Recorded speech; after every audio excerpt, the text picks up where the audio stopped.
المواطن راكم تعرفوه وعشنا معاه وعمرنا ما بعدنا على المواطن، الله غالب عليه.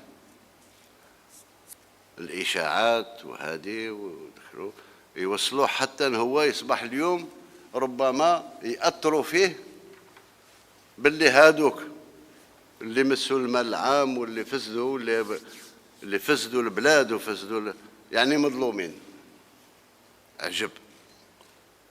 عجب هذا الغياب نتاعنا اللي خلى المواطن في بعض الأحيان يتدبدب ويصبح كما قال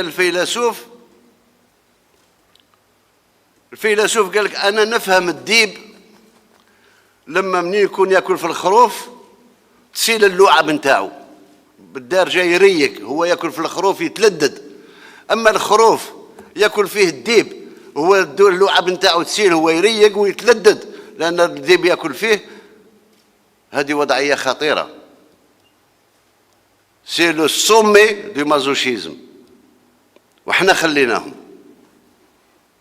خليناهم وبعض الأحيان بعض التصرفات مثل التصرفات اللي خدينا فيها عقابات على مسؤولين محليين.